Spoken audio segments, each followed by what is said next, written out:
there, it's Jay Shepard again. In this video, we're going to look at the material for the improvisation on the swing etude for the Arkansas All-State Jazz music for the guitar. This video is going to cover a lot of advanced subjects in jazz, some which are going to require you to watch parts of the video more than once to understand what's going on. So anytime you feel like the material is getting too much, or you feel like you're finding yourself confused about something, just rewind and enjoy the video once again until you can completely understand the material before you move on.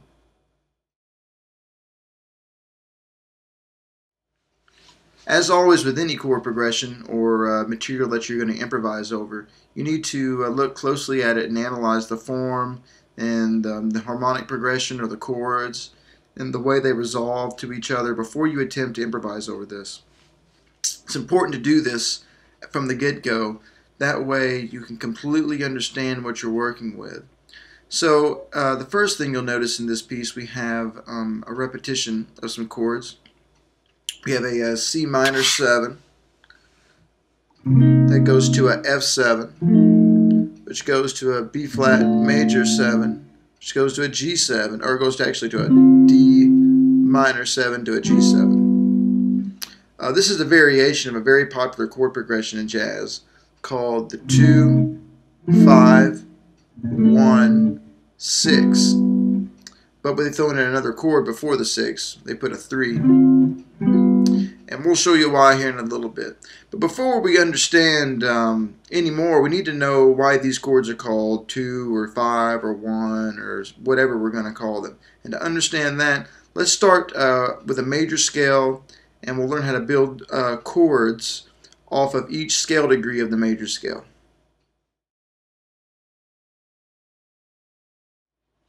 So right off the bat, we see the key of the piece is in B flat. So the best place to start is to be sure that everybody understands what a B flat major scale looks like. If you don't, I'll play it for you right now and show you the notes. The first note's a B flat. The next note is a C, D natural, E flat, F, G, A natural, and B flat. And you can continue this pattern and keep going up to find another octave of the scale if you wanted. And put them together and you get 2 octaves. But that's not important. What's important right now is that we understand how to build what we call diatonic triads out of this chord. Well, there's 2 big words, triads and diatonic. Well, all diatonic means is that we're going to stay in the same key and not use any sharps or flats. It means we're going to use the material that the major scale allows us to use.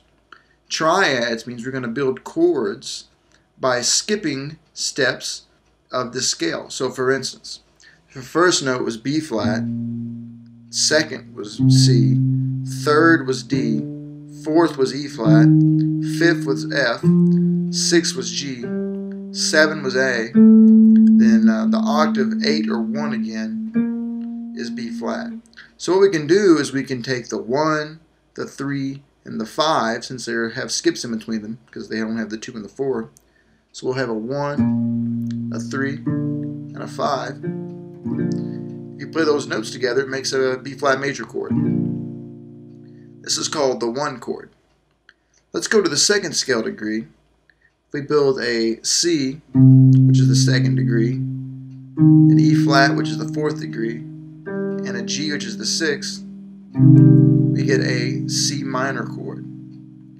Continuing on, 3, 5, the 7th scale degree, build a D minor chord. This is the 3 chord. Then we have E flat, which is the 4, G, which is the 6, and then B flat, which is the 1. Then we have a 4 chord. The next chord we have F on the 5, 7 is the A, and 9 or 2 because it circles back around again after 8. That builds an F major chord. Continuing on, G, which is 6, B flat, back to 1 or 8, and then our 3rd again. At the D, this builds a G minor chord. And the last chord's a little different.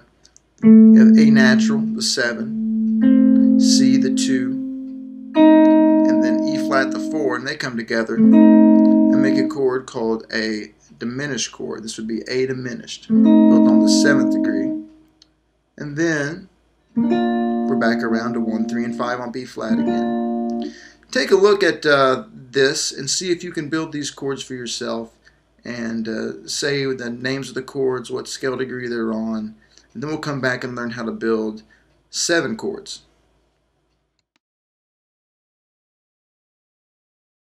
Notice how in the last example we built chords by using skips, so we never played a consecutive note in the scale right next to each other. In other words, we stacked what you call thirds on top of each other. In this case, we stacked diatonic thirds since they all belong to the same key. So now let's stack another note on top of the 5th and we'll make 7 chords. So let's start with B flat. We have 1,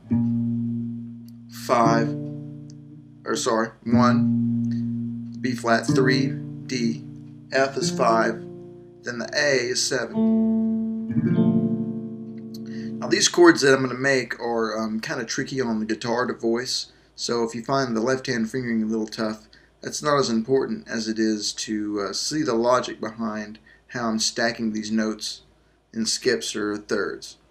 So there's the one chord, that'd be a B flat major 7. The next chord would be a C, E flat, G, and a B flat. This makes a C minor 7. The next chord is going to be same thing off at D, so D, F, A, C. That makes a D minor 7. Next we have E flat, G, B flat, and D. That makes a E flat major 7 chord. The next one we have F, A, C, and E flat. This will make an F 7 chord, sometimes called an F dominant 7. Next we have a G. It's a G, B flat, D, and F. This gives us a G minor 7 chord. Then next we have an A, C, E flat, and a G. And that gives us what we call a minor 7 flat 5 chord, or A half diminished is sometimes called. And then we're back to our B flat major 7 chord where we started off. So now learn these 7 chords in the progression there are. Maybe with the funny fingerings if you can. It'll be good for your left hand to stretch out like that, and maybe get some reach that you haven't worked on or developed yet just for fun. But the main idea is to learn the order of these names of these chords, because you can apply these to any major key. So the first degree is always going to build a major 7 chord. The second degree is always going to build a minor 7 chord. The third degree is always going to build a minor 7 chord. The fourth degree is always going to build a major 7 chord. The fifth degree is always going to build the dominant 7. Sixth degree always builds a minor 7. And the 7th degree always builds that half diminished or minor 7 flat 5 chord. So learn the names of these chords in the key of B flat, and then we'll look at a little easier, more manageable way to play the scale and get it in your ear. Now let's look at a little more manageable way to play these chords. These chords I showed you earlier were stacked in thirds, which is a difficult thing on guitar. It's easy to do on piano, but guitar is arranged in fourths, so it tends to accept intervals around fourths and fifths a little easier than thirds. So the first form is a B flat major 7 chord, followed by a C minor 7 chord, D minor 7, E flat major 7, F7 or F dominant 7, G minor 7, then that A minor 7 flat 5 or A half diminished, back to our B flat major 7. So that's what it looks like on the A string. Let's try it with the root on the D string this time. So we're going to start with our B flat major 7 right here. Play a C minor 7 right here. D minor 7. E flat major 7. F7 or F dominant 7. G minor 7. And then our A minor 7 flat 5 or A half diminished. Then back to our original B flat major 7. But if you get real close to the frets like mine and you don't have a big enough cutaway, that might happen. Okay, now let's try it on the low E string with the root. So the first chord we have is B flat major 7. C minor 7. D minor 7. E flat major 7.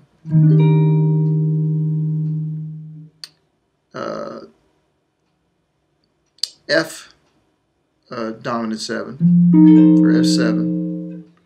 We'll skip down because it's getting too high on the fretboard. G minor 7. And then A half diminished or A minor 7 flat 5. And back to B flat major 7.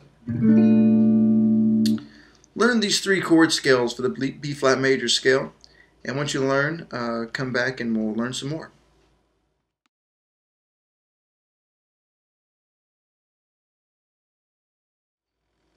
Alright, first let's make a simple 2-5-1 progression out of the chords we've just learned. So we'll start with a C minor, the 2nd degree, the F7, which is the 5th degree, and the B flat major 7, which is 1. Familiar progression, right? Pleasing to the ear and familiar, I'm sure. Next, let's look at the 2-5-1-6 progression, but we'll use all diatonic chords. So we have C minor 7,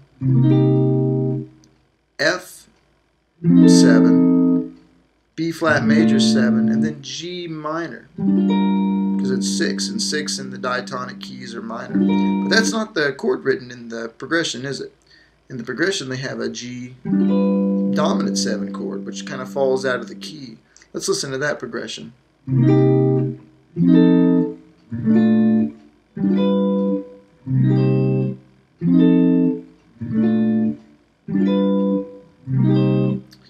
It helps the chord progression settle back to the C chord as the beginning of the cycle.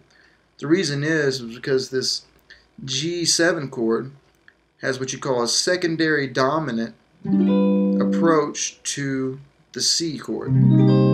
Because if you want a 5-to-1 in C, it's going to be a G7 to C. And that's going to produce a strong gravitating sound towards that C and establish it as the center focal point of the chord again as it restarts the cycle.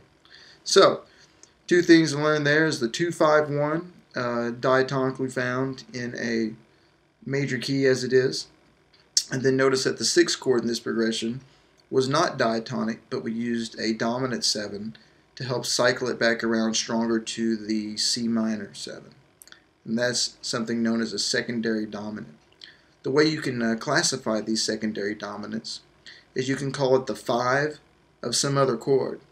So in this case, that G was going to C minor 7, right? And C minor 7 in the key of B flat is what chord? It's 2, right?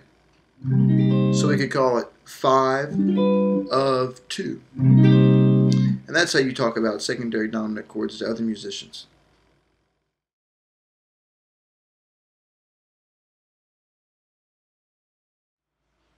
Since we talked a little bit about a secondary dominant function, I think it would be a good idea to go ahead and take some time and really understand this idea in a major key, since we are in B flat major right now and your brain is kind of locked in there.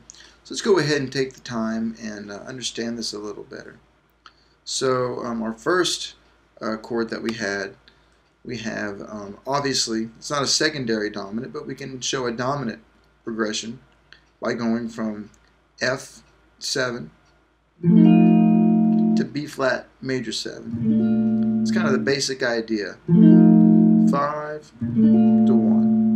Notice we built the 5 chord a fifth higher than the root of the 1, or the chord that we were going to go to. So there's 5 of 1. Next, let's look at 5 of 2. So we got, let's see, 5 of 2. So here's 2, a C. A fifth up from C is a G. So we'll build the G7 chord, and then follow it with the C minor 7 chord. So there's 5 of 2, then 2. Notice, usually the resolution for the secondary dominant is the chord that it's the dominant of. So in that case, 5 of 2 was followed by 2. Next, let's take a look at 3. So we'll go up a fifth from the D minor 7, which is A, and we'll build the dominant chord on A, and we get A7 going to D minor 7. Next, here's a little funny one. We have the 4 scale degree chord, which is our E flat major 7. Let's go 5 of that. So instead of going a fifth up, we can also go a fourth down to find the same note because they're inversions of each other. Both directions we get a B flat. So a fifth up from E flat is B flat, and a fourth down from E flat is also B flat. So you can build a dominant 7 chord with both methods of logic there. So we have a 4 chord. Secondary dominant of 4 is 5 of 4, which is a B flat 7 chord.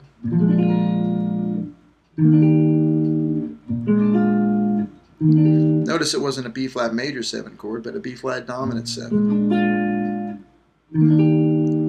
Pulls to that 4 chord very strongly because of that. Okay, next let's take a look at another one. We have 5 of 5 now. So notice we go to the 5 chord, and we wanted to get there by virtue of another dominant. So the 5 of 5, so a fifth of 5 is C, or down a fourth is C. So you have C7, or you can play like that, 2, 5. This is a very common secondary dominant function. 5 of 5. Alright, now let's look at 5 of 6. So we have a G minor 7 chord we're trying to find here. Let's see, there it is. Yeah, so we got this. So 5 of that is going to be D7.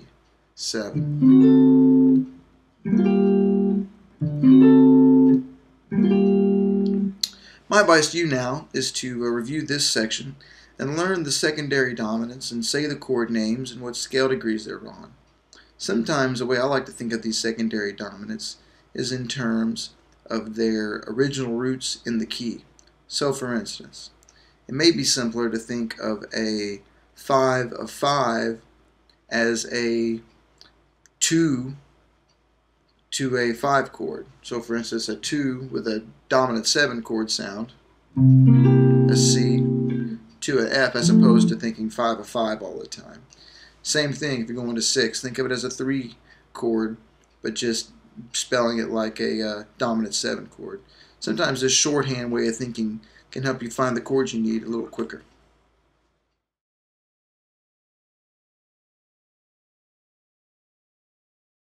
Just a quick reminder, if any of this stuff is getting too difficult, too hard, go ahead and take your time and review it.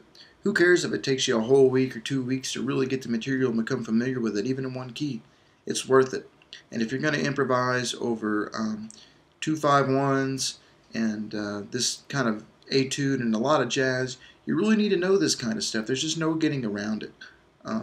There's lots of people that can teach you a bunch of licks, or teach you a bunch of cheater strategies to kind of fake it before you make it on this stuff. But the only way to really get it is to really get it.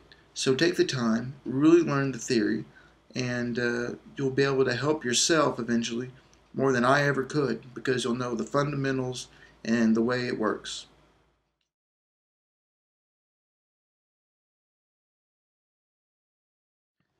Okay, now that we have a healthy dose of theory knowledge to go with our improv that we're about to learn, let's look at a few licks and kind of analyze the material of where the notes are coming from to play over a 2-5-1 progression. In particular, let's look at a C minor 7 to F7 to B flat kind of progression. So here's the first lick. I'll play it fairly slow. 1, 2, 3, 4.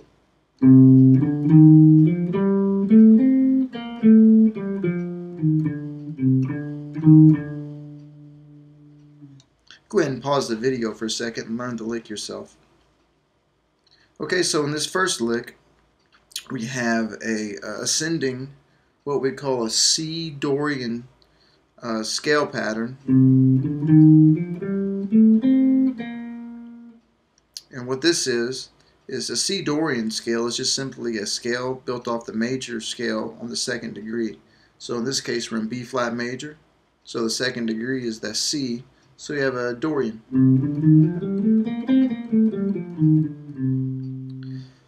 So notice how it resolves to the next measure.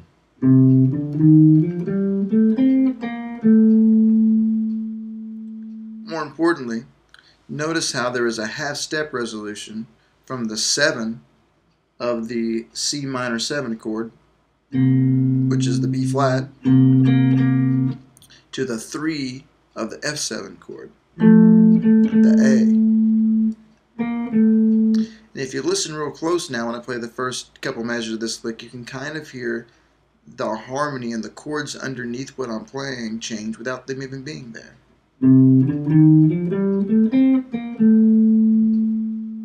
So you can already kind of hear that C minor 7 to the F7. Let me finish the lick now.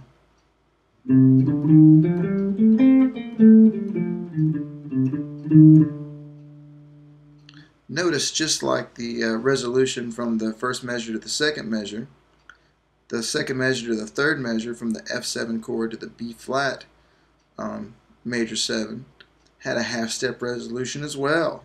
This time we resolved the 7 from the F7 chord, which is an E flat, down a half step to the third of the B flat chord.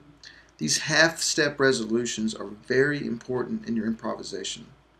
One of the keys to good improvisation is you want to be able to imply chord progressions without anyone really giving them to you. So even if you don't have a band or a piano or another guitar player or a bass player outline the chords that you're going to solo over, it's really good as a soloist to be able to feed the audience and imply those chords through your soloing without having to have chords behind you. This is an effective strategy of a really good soloist, especially maybe if the band he plays with isn't the best, and you can always imply so many harmonies with just the individual notes that he plays over. Let's take a look at the next lick. It's very similar.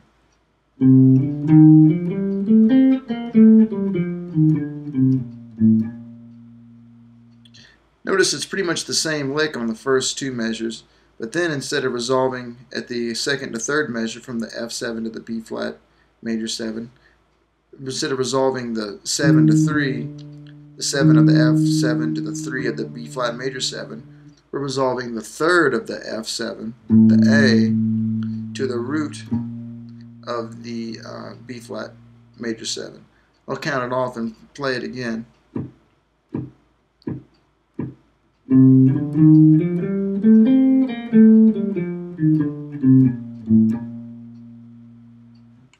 Notice that you can almost hear the progression.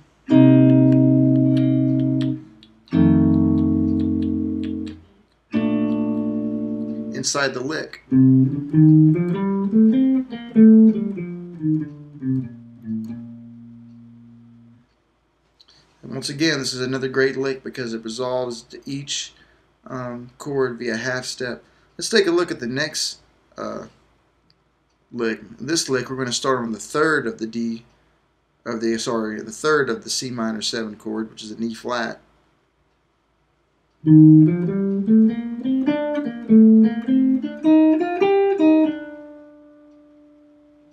One more time, count it off. 1, 2, 3, 4.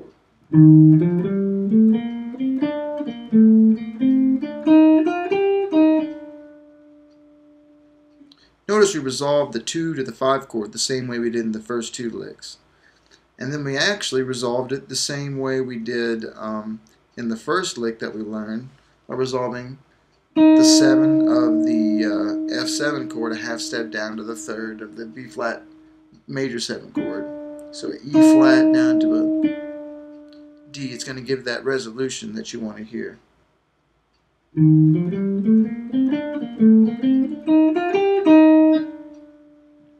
So then it kind of comes to rest there. Let's take a look at one more example. 1, 2, 3, 4.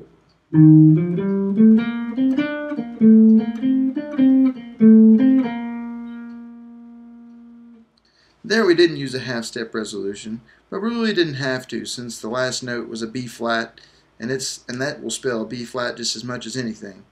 We have a C, which is in the F7 chord. It's the fifth of the F7 chord, resolving down a whole step to a B flat, which is the root of the B flat major 7. So learn these diatonic 2-5-1 licks and really analyze in each measure what notes, where the chord tones are of each chord. So the first measure, look at all the chord tones in C minor 7, which are C, E flat, G, and B flat. In the second measure, look where all the chord tones are from the F7 chord, the A, or the F, the A, the C, and the E flat. And then look in the last measure, for the B flat major 7 chord tones, which are B flat, D, F, and A natural. Once you do this and you see kind of where the other notes are, you'll notice that they're just passing tones and part of the chord, or part of the scale that we're in, which is B flat major. These licks should make a lot of sense to you. Now that you've looked at a few of my diatonic 2-5-1 licks, try to write a few of your own. Don't be afraid to experiment and borrow some of the same ideas that I did, and just maybe variate one or two things at a time. Maybe use more scale skips than I did, as opposed to just moving by step. Don't be afraid to experiment with other resolutions of one chord tone to the next chord tones from measure to measure. Just try to mix it up and be creative and see what you can come up with.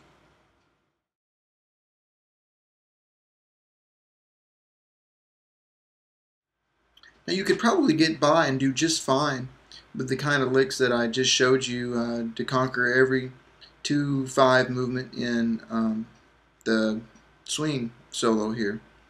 But don't do that. Don't stop there. There's another idea I want to show you that'll help your ideas sound even more jazzy and cool. So let me play the 2-5-1-3-6 chord progression that we see at the beginning of this piece. And I'm going to add in another note every time I play a dominant chord, and see if you can see what it is.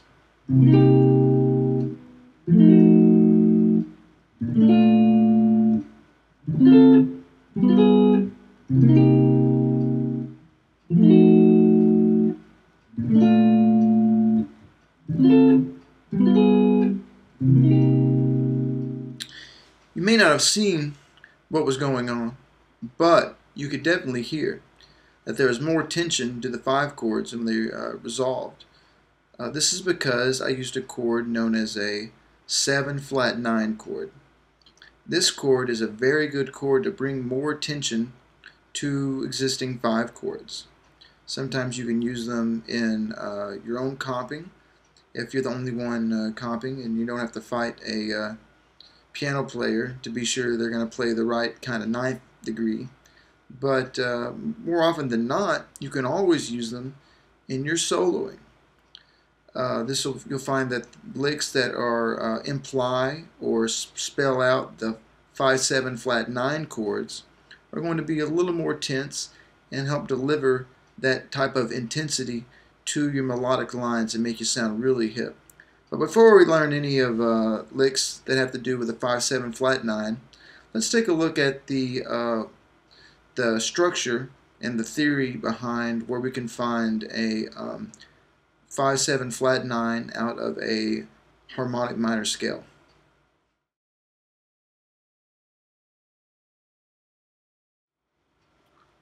Before we learn about this 5/7 flat 9 chord, let's take time and learn a C harmonic minor scale on just one string.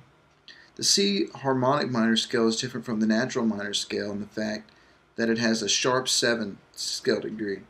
This puts more pressure on the 8 or the first scale degree. It makes the minor scale sound a little more tonal and a little less modal. Let's listen as I play each note of the C harmonic minor scale on one string. So we have a C, D, E flat, F, G, A flat, B natural, C. So just like last time with our other scale, we had the B flat major scale, we can also build triads and 7 chords out of this scale. So let's take just a moment and maybe build some 7 chords out of this scale. So let's start with C. So we have a C, E flat, G, and B natural. This builds a special kind of chord you may have heard or seen before in a chart. This is called a C minor with a major 7. The C minor implies that it has a minor third. It is a minor chord, and the major 7 implies that the 7 is a major 7. Let's take a look at the next chord.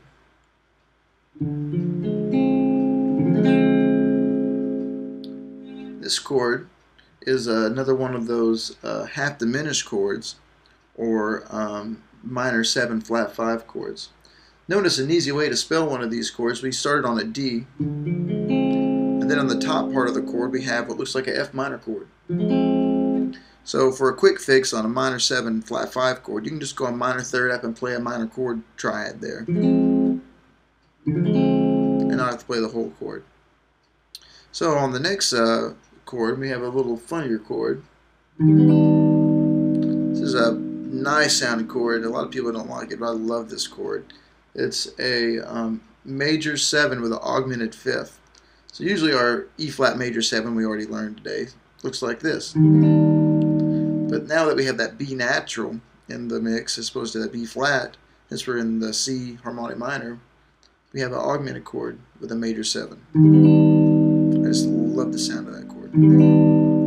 Next, we have a F chord of a type. Let's take a look at what it is. And it's actually just a plain old F minor 7. It's kind of hard to build in thirds on the guitar. And then next we have this G 7 chord. And this is cool because now we have a 5 chord in a minor key that's a dominant chord, because the B natural makes the 3rd major, which helps the resolution to C minor a little more strong, and that's what makes the scale, even as you heard it, lean on the C a little harder.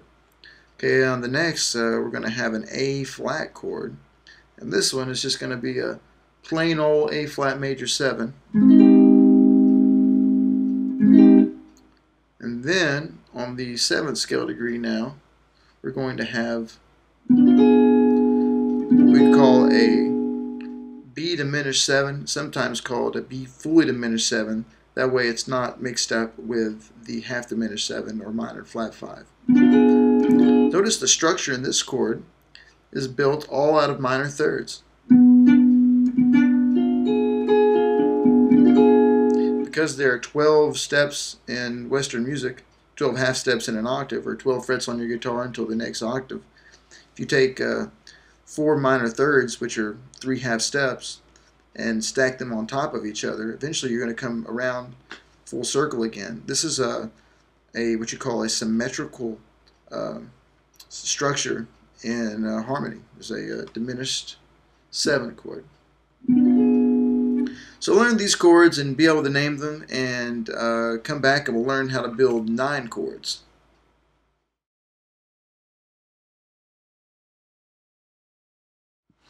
Now let's learn how to build some 9 chords. To do this, all we have to do is, instead of stacking 5 notes on top of each other, 4 notes on top of each other like we did to build the 7 chords, we're going to stack 5 notes on top of each other of a scale to get 9 chords. So let's start off. Notice since we have 5 notes in the chord now, and I only have 4 fingers, I'm not going to be able to play one of them with my left hand, so I'll probably just play it with my index finger of my right hand once I make the chord and kind of strum through them. That way you can hear the harmony. So the first chord we have is a C minor major 7 with a 9 on top, so we're going to call it C minor major 9. It sounds like this.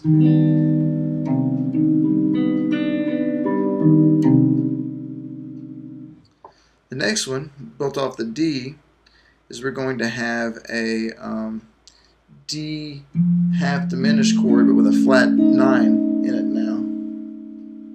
That's not right. There we go.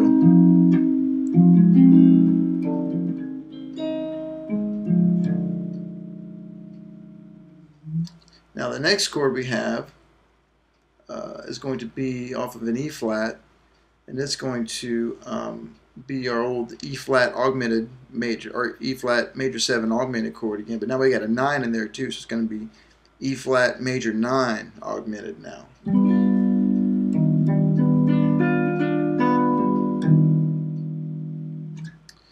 So the next chord we got is our, let's see, off the A flat. So next chord we have is a minor 7 chord with a 9 up top. So now we have what you call a F minor 9.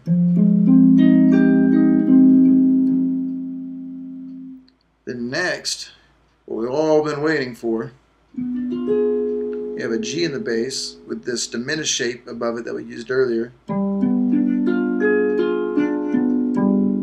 We have our G7 flat 9 chord. There it is. 7 flat 9. Take a minute to notice how the top 4 notes of this chord are simply a diminished 7th arpeggio or chord. This will be very helpful later.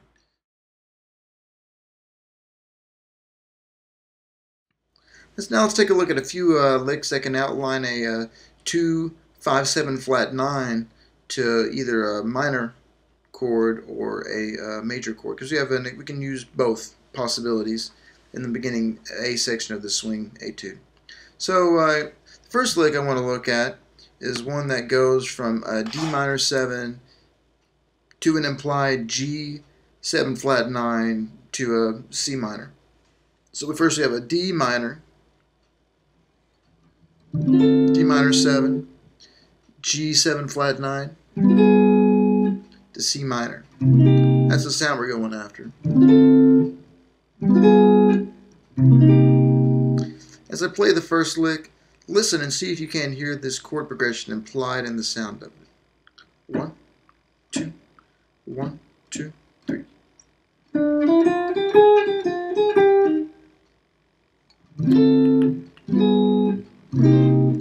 Again. You can hear that. You can hear the lick outline the same chords and the same kind of sound. Notice the first 2 beats of the lick looked like notes out of a D minor or D Dorian. Looks like a scale, right? And then we go right up to that flat 9 in the G7 chord, which is an A flat. We use the notes out of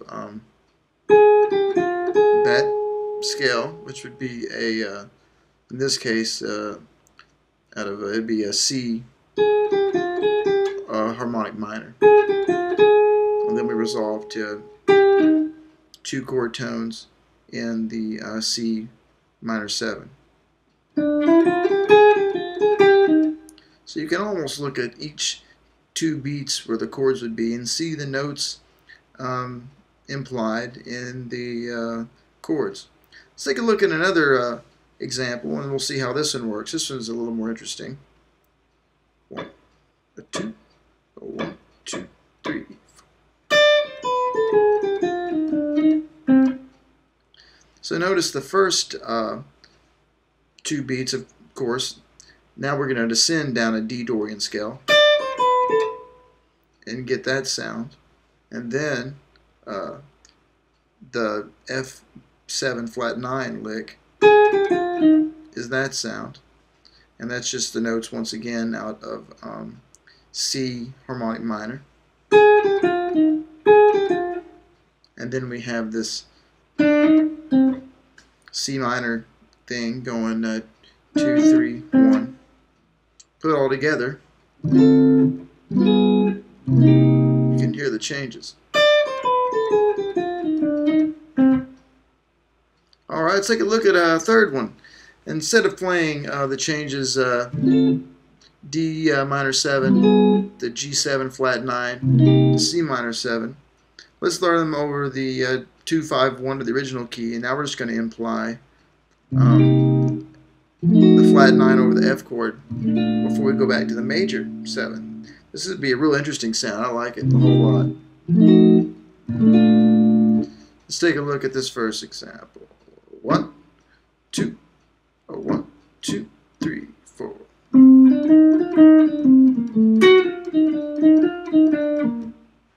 It's one of my favorite licks. I love that kind of lick. The real highlights of this lick I'll show you when we get to it.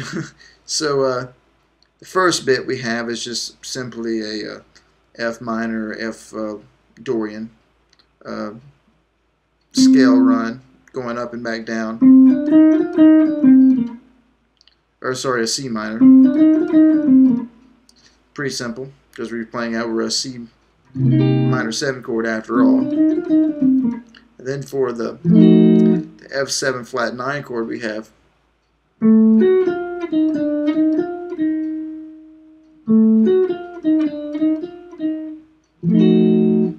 makes a lot of sense. So we have that third of the F7 going right up to the flat 9,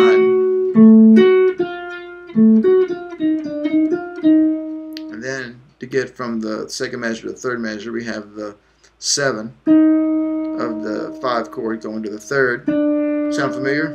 Of the 1. Yeah, this whole idea of 7s resolving to third of the next chord is a real big deal. Try to see that as much as you can in these licks. It really helps establish the harmony. So one more time, the lick is. You can really hear those changes. Seems the faster you play the lick, the easier it is to hear the chords almost behind them, you know. Really good licks. Okay, well, one more lick. I'll play it slow and count it off. 1, 2, 1, 2, 3, 4.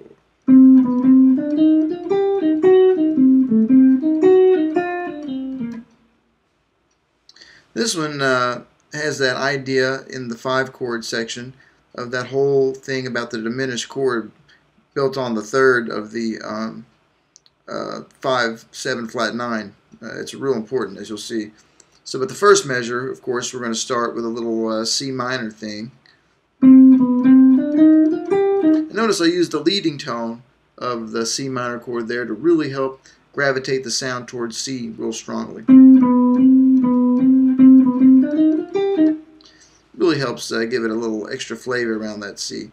Then the next measure, I just played this diminished sound. So, you know, the chord we're looking for here is F 7 flat 9. So I played an A diminished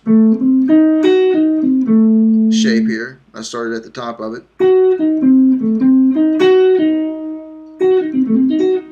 as a diminished sound, and then I resolved it down to B flat major coming down. So all together it sounds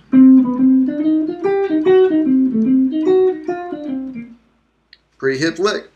So there you go. Learn these 4 licks and then try to come up with some on your own.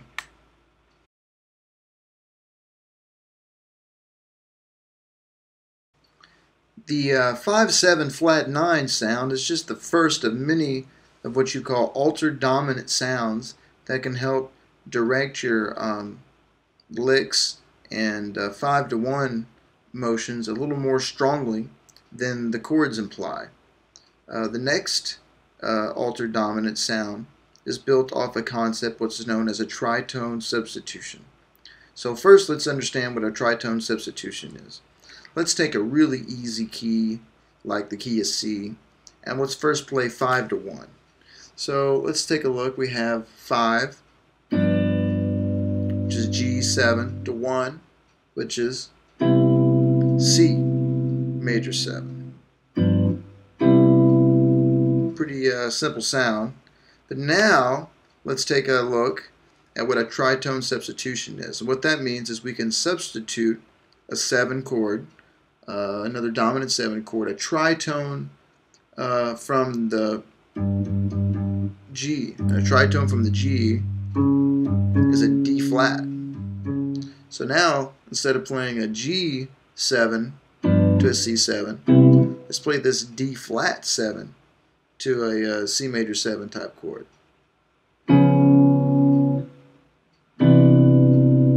Notice they resolve with the same kind of intention and manner.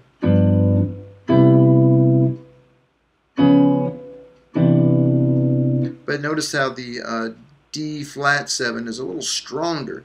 So it's even more stronger even than the 7 flat 9 chord was, like this.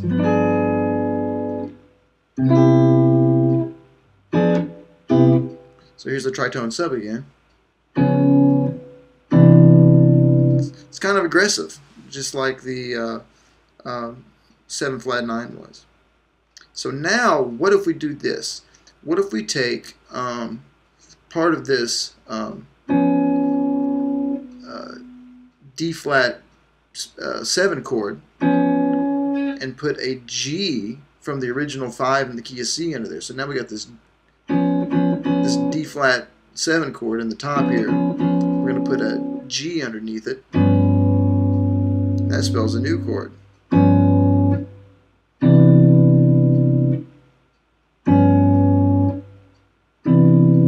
So now what we have is we have a G7 flat 5.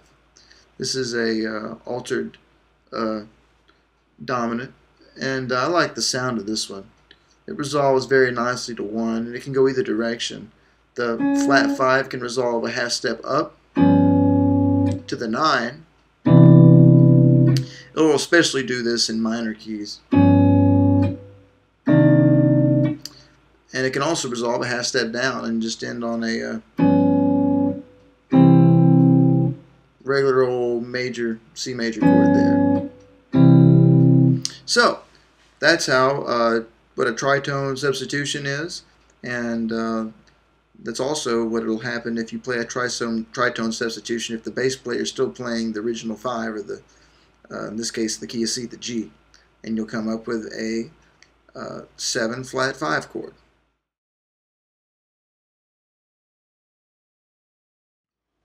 Okay, now let's take a look at a couple licks that we can use to get this tritone sub sound or the 7 flat 5 sound, which are really just synonymous sounds. You know, they should really mean about the same thing as far as soloing over them. So let's look at a lick. I'll give it a count off. 1, 2, 1, 2, 3, 4.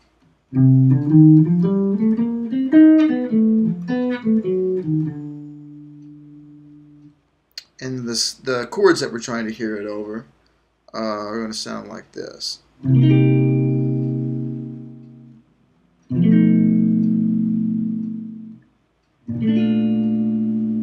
we have the C minor 7, the F7 flat 5, and then the B flat major 7. Or conversely, if we want to use the tritone sub, instead of playing the F with the tritone of F, B natural, so we can play C minor 7, B7 to B major 7. Just so smooth of a sound. I love that sound.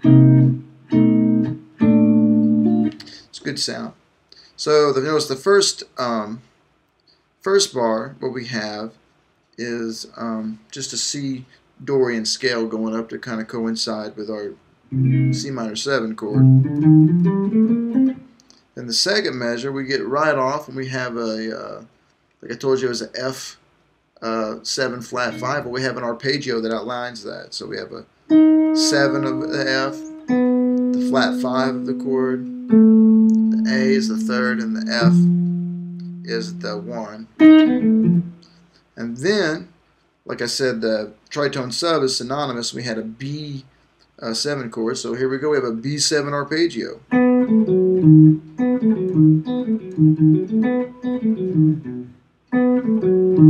Then we resolve by half step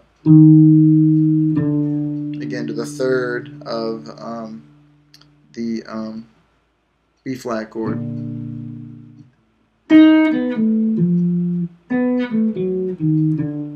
Once again, that half step resolution to the third of the 1 chord is an important concept in jazz. Once you learn to hear that, you'll make your life a lot easier. Okay, let's take a look at a kind of a unique lick. This one is going to be done in quintuplets, so groups of 5. And sounds really good when it's done fairly quickly. So I'll give it a count off. 1, 2, 1, 2.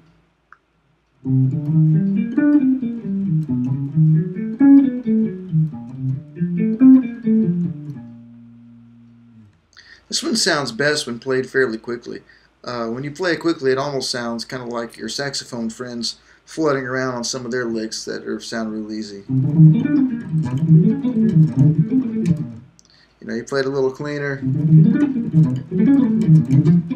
than I can right now. I didn't warm it up. Alright, that's alright.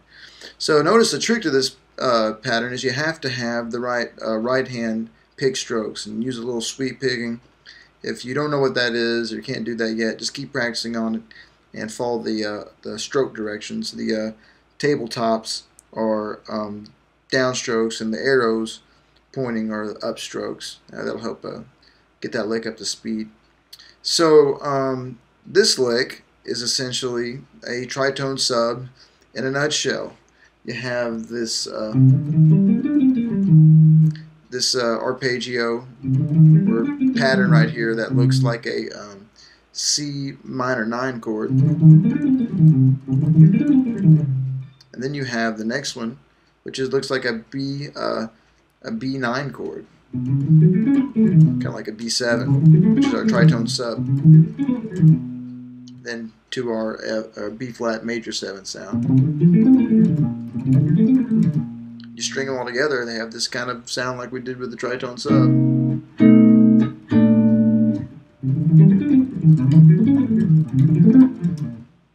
Gives it a real neat little flourish effect. So there's a couple licks for your tritone sub sounds.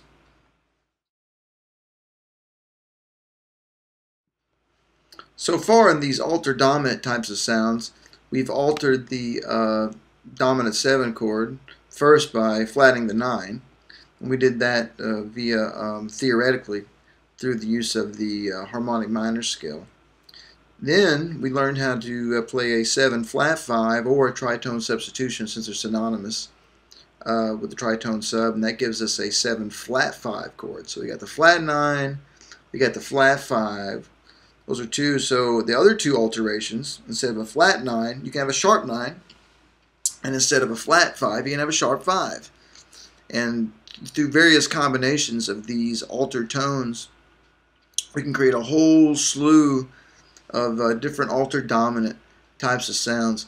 So I'm just going to go ahead and walk through some examples of these sounds, just so you can see in your ear how they resolve and experience that for yourself and start to get these sounds in your ear. Let's look at one example. We'll have some of these may be the same, some review and different resolutions. Let's look at a spelling of a F7 flat 5 chord. Notice though that in the chord, in that first chord there, it's not a flat 5. If it would be a flat 5, it would be a C flat. We say, oh, well, it's a B natural. It's the same note, right? Yeah, it's the same note, but it's a different spelling, and the spelling is important because notice the B natural resolves up to the C in the next chord.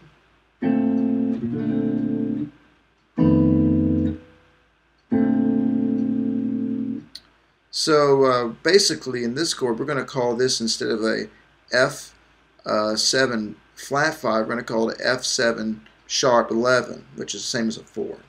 So sharp 4, flat 5, they're the same note, but they intend to move different directions. And so for clarity of what the next chord is going to be, and intuitive reading and stuff like that, we're going to help the spelling resolve by using a sharp 11 there, the B natural, as opposed to C flat. Next, let's take a look at a chord resolution that does a sharp 5 to the 1. So here's F7 sharp 5. Then notice how the sharp 5, the C sharp, resolves to the D, the third of the B flat chord.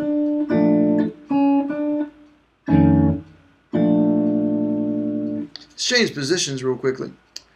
We'll go on and review this old friend 7 flat 9. Notice how the flat 9, the G flat in this F7 flat 9 chord, resolves down half step to the 5th of the 1 chord. Very nice here since they're on the top. And now let's look at our infamous sharp 9 that we haven't seen quite yet. So here we have F7 sharp 9. So notice that the G is sharp now. And it's going to resolve a half step up to the 7, or it can, to the 7 of this B flat major 7 chord. Or maybe even like that. So here we go again.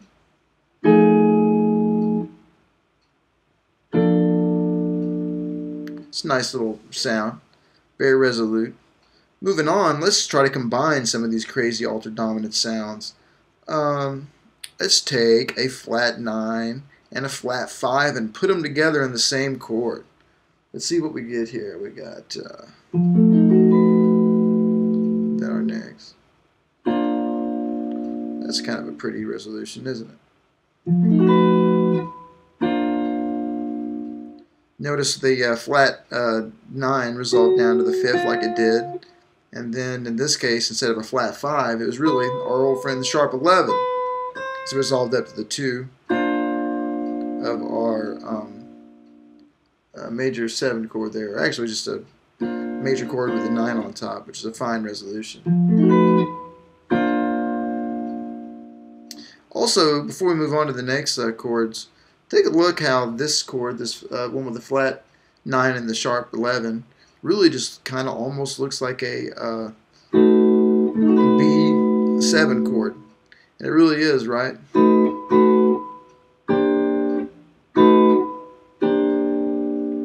Helpful. That B7 would be a tritone substitution of the F. So there you go. The next chord we have a flat 9 and then our sharp 5, resolving the same chord. But notice that we have the sharp 5 instead of spelled like a sharp 5, but like a flat 6, or sometimes called flat 13 in the traditional notation you'll see.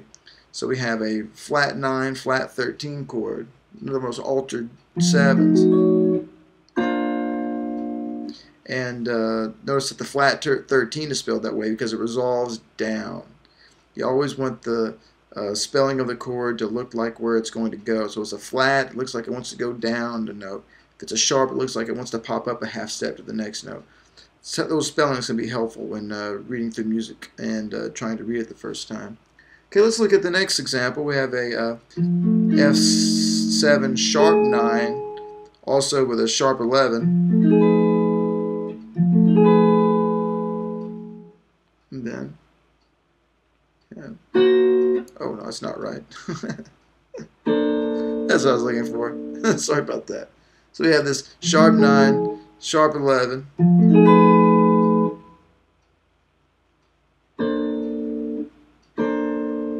It's a neat little resolution there.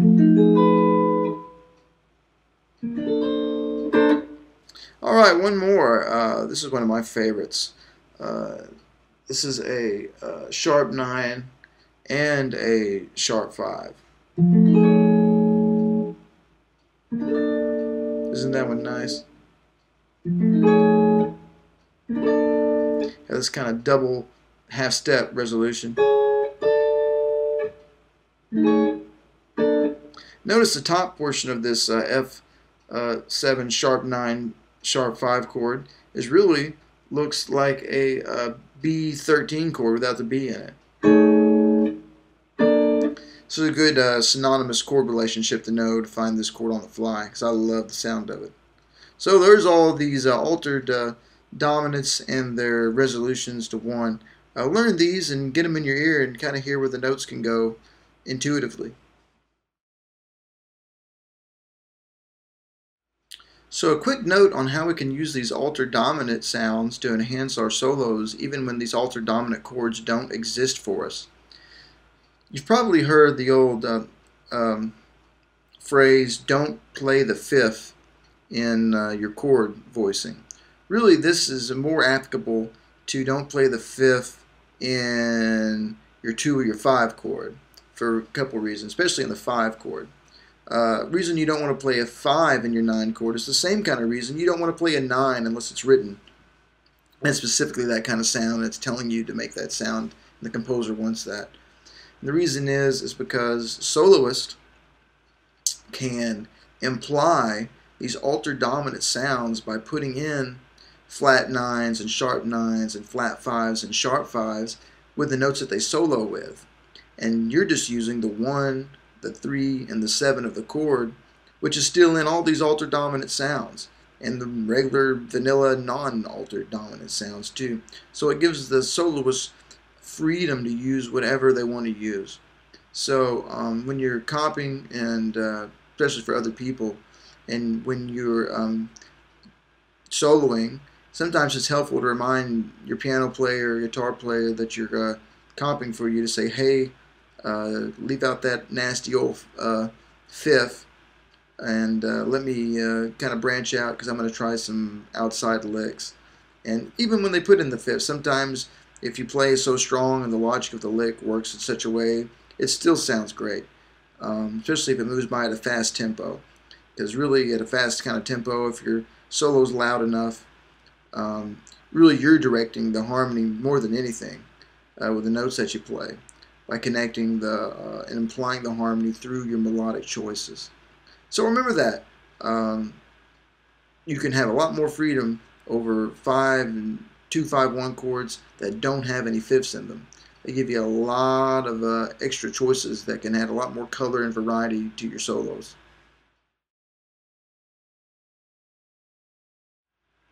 Let's take a look at a few of the scales we can use to imply these sounds.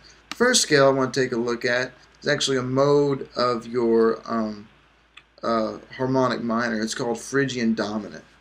Let's play this scale and look at it slowly. 1, 2, 1, 2, 3, 4. So this scale has a root, flat 9. Well, there you go. The chord we're talking about, 7 flat 9. There's our flat 9. Lo and behold, major third, which we need in our dominant, any dominant 7 chord. 4th, 5th, a flat 6, which is a neat kind of sound, and then to our 7, which is our dominant 7 we need, back to our root. And this gives us the general gist of the licks that we already learned earlier for the 7 flat 9. And notice this is just a mode of this particular G Phrygian dominant. It's just a mode of the C harmonic minor. So we still have all the same notes. Now we're just starting on C. And Phrygian dominant is called Phrygian dominant because it has this half step motion like a Phrygian mode, but it also has a dominant chord in it.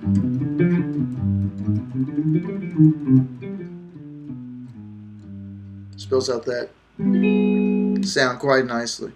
Now another option you can use for your dominant flat 9 or 7 flat 9 sound is another mode called Mixolydian flat 2. That's if we take a Mixolydian mode. Some of you probably know that. And when we play a flat 9 in the Mixolydian mode instead, so you have an A flat instead. So this G Mixolydian flat 2 will be like a 1, 2, 3, 4. It's a little different sound. This is actually a mode of a scale that some people refer to as harmonic major, which sounds like this. 1, 2, 3, 4. Yeah, so it's a little different. It's like a major scale with a flat 6. So the difference between these two scales, the Phrygian dominant and the Mixolydian flat 2, is one of the scales gives you a flat 13 or a flat 6, the Phrygian dominant. One scale gives you the regular 13 or the major 6 interval. They're just slightly different colors, and they both work well in a certain situation, so just experiment until you find the one you like.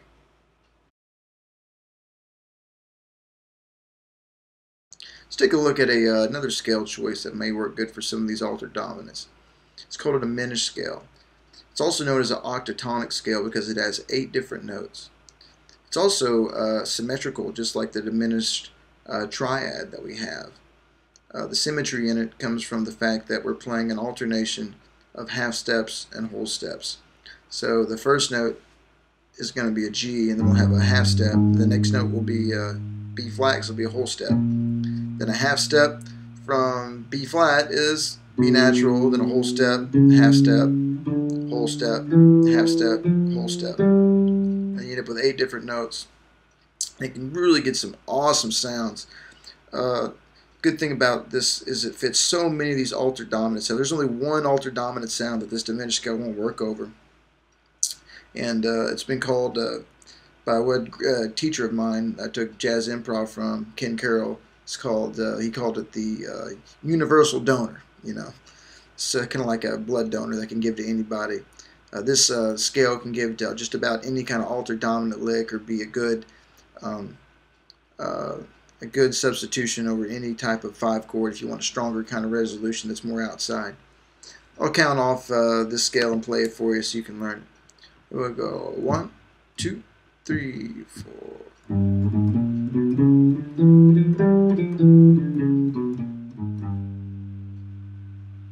There it is, a diminished scale played at a G.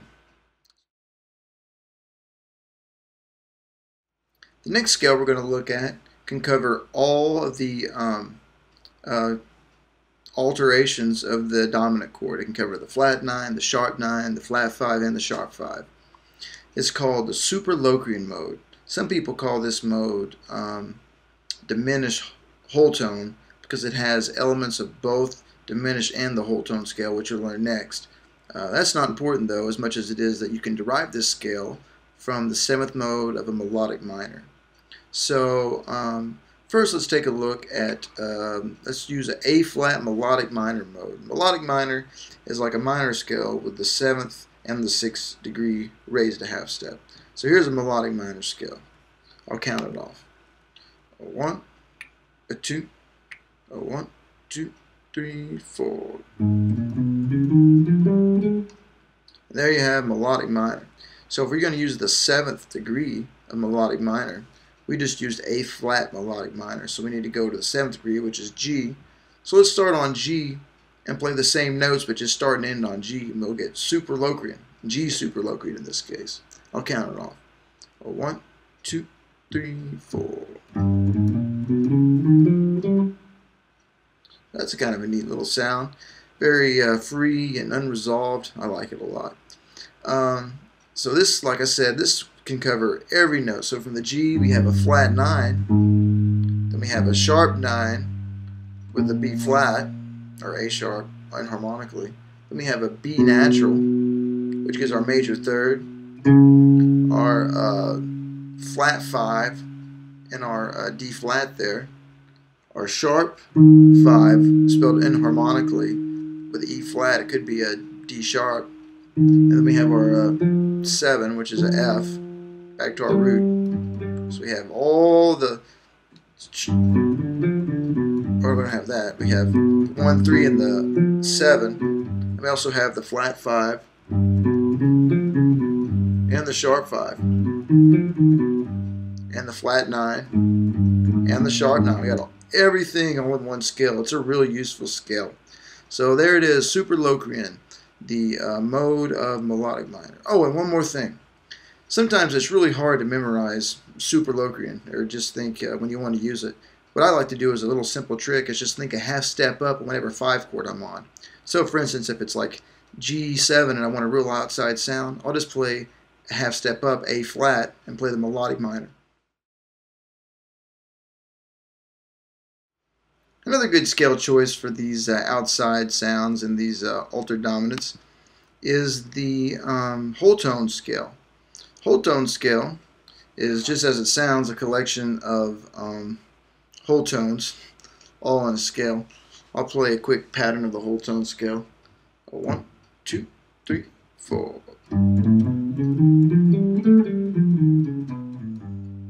Notice I played a whole tone in between each note, or 2 half steps, or 2 frets, either way you want to look at it.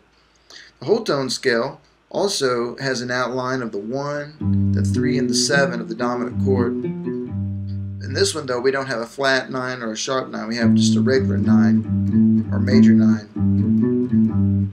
But we have both flat 5 and sharp 5 in here. Flat 5 and sharp 5.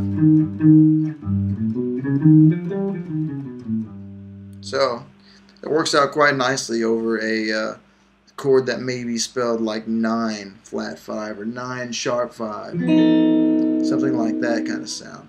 And there's also a few cute licks I'll show you at the end that you can use this whole tone relationship with this chord for. So whole tone, flat 5 and sharp 5, but not flat 9 or sharp 9. Let's learn a few licks so we can relate back to these scales that we learned. And we won't spend too much time on them and let you kind of figure out which ones they belong to and how they belong to. I might tell you which ones they do belong to. Let's look at the first one. A 1, a 2, a 1, 2, 3.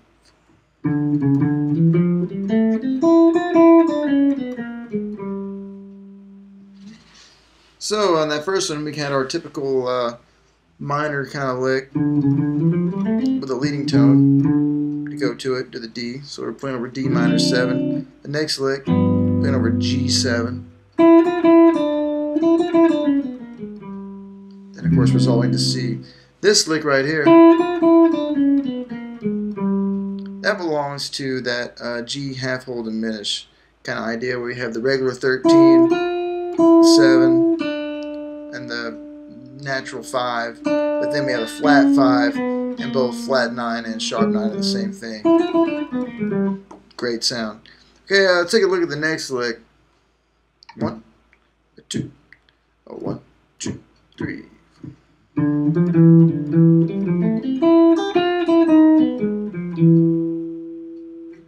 This lick we have more of the same kind of minor Dorian sound. And then we have this, which looks like it maybe could be that G whole diminished sound coming again, but it's not. So we have this flat 13, the 3rd, the flat 9, 7, going to 3 of the C chord. So right over here, what we have is really this altered sound, that Superlocrian sound. But even abbreviated, it sounds to me kind of like a D flat 9 chord resolving. So like a tritone sub with a 9 chord. So it kind of sounds really neat like that. Another quick way to look at this lick is to look at the last 4 notes before the last measure. You have that. This is just simply a minor 7 flat 5 arpeggio backwards. And it's based off an F, which is a whole step from the root of the G7 chord we're trying to imply. So one quick way to get this altered sound, if you're playing G7, just play a F minor 7 flat 5, and you'll find a way out of it to the next chord. It's a real good altered trick right there.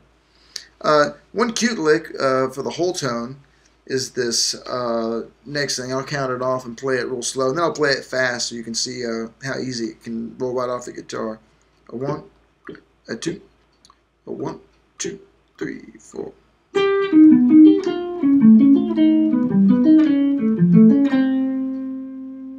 And played fast, it sounds a lot cooler and more idiomatic on the guitar once you get the picking pattern down. Sounds like. It's a great lick to use over that kind of 9 sharp 5 or flat 5 sound that has the regular 9, because the whole tone scale, of course, has the regular 9. So if we're in G, you can have a flat 5 with or a sharp 5 with a regular 9, or we can have a flat 9.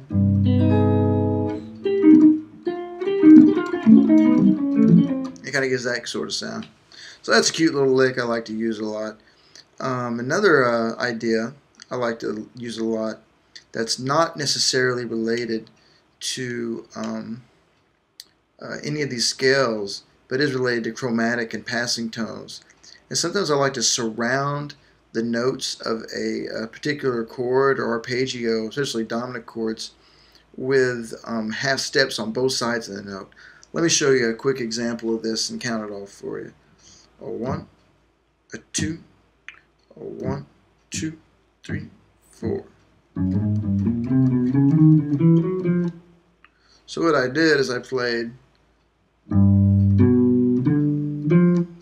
but I surrounded each note before I played it with a half step below, half step above, and then, so I have this G7 arpeggio outlined, but before I play each note, I'm going to surround it with 2 leading tones in both directions.